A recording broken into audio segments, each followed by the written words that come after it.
এই স্টাইলের ছবিগুলো রিসেন্টলি ইনস্টাগ্রাম থেকে শুরু করে প্রত্যেকটা সোশ্যাল মিডিয়া প্ল্যাটফর্মে পুরোপুরি ট্রেন্ডিং এ আছে।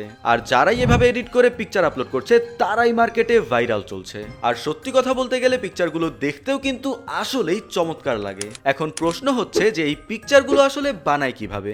সেই সমাধানের জন্যই তো আমি আছি। এই পিকচারগুলো বানানো কিন্তু একদম ইজি। জাস্ট সিম্পল কয়েকটা ক্লিকেই আপনি আপনার নর্মাল ইমেজকে এরকম দারুণ এআই ইমেজে কনভার্ট করতে পারবেন। কম্পিউটার দিয়ে কিভাবে তৈরি করবেন আর ফোন দিয়ে কিভাবে তৈরি করবেন, দুইটা প্রসেসই আমি আলাদা ভাবে দেখিয়ে দিচ্ছি, তাই প্যারা নেয়ার কিছুই নাই। তো যেহেতু ফোনের ইউজার বেশি তাই ফোনেরটা আগে দেখাই। সর্বপ্রথম আপনার ফোনের মধ্যে টুইটার বা এক্স সফটওয়্যারটা যদি না থাকে তাহলে ডাউনলোড করে নেবেন আর এটাকে সিম্পলি আপনার জিমেইল অ্যাকাউন্ট দিয়ে লগ ইন করে নেবেন। তারপর চলে যাবেন নিচের এই গ্রক এআই সেকশনে। এখানে জাস্ট সিম্পলি আপনার গ্যালারি থেকে ভালো একটা ছবি চুজ করে নেবেন। এবার হচ্ছে প্রম্পট দেওয়ার পালা, যেটা সবচেয়ে বেশি ইম্পর্টেন্ট। এখানে জাস্ট সিম্পলি লিখবেন convert this image to Ghibli style art. Tension নেওয়ার কিছু নাই, এই টেক্সট আমি ডিসক্রিপশনে আর কমেন্ট বক্সে দিয়ে দিচ্ছি। আপনারা জাস্ট কষ্ট করে ভিডিওর মধ্যে একটা লাইক আর পসিবল হলে ফলো আর সাবস্ক্রাইব করে যাবেন। তারপর শুধু আপনার পিকচারটাকে সেন্ড করে দিতে হবে আর কিছুক্ষণের মধ্যেই আপনার এডিট করা পিকচার চলে আসবে। এই হচ্ছে কয়েকটা স্যাম্পল ইমেজ যেগুলোকে আমি গ্রক এআই দিয়ে জেনারেট করেছি।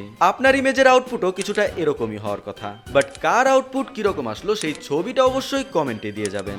এবার আসি যারা কম্পিউটারে তৈরি করবেন তাদের কাছে।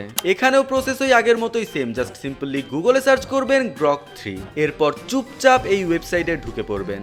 এখানেও আগের মতোই আপনি গুগল অ্যাকাউন্ট দিয়ে শর্টকাটে সাইন আপ করে নেবেন। তারপর আবারও আগের মতোই ভালো একটা ছবি সিলেক্ট করে নেবেন। বাট আর যাই হোক, প্রম্পট লিখতে ভুলবেন না কিন্তু। এখানে লিখে দিলাম convert this image to Ghibli style. Send করার কিছুক্ষণের মধ্যেই আপনার ইমেজ রেডি হয়ে আপনার কাছে চলে আসবে। এই সময় যদি পিকচার আপলোড করে ট্রেন্ডিং এ থাকতে চান তাহলে এই স্টাইলটা অবশ্যই ইউজ করবেন। আর যাদের ভিডিও ভালো লেগেছে তাদের সাথে দেখা হচ্ছে নেক্সট ভিডিওতে।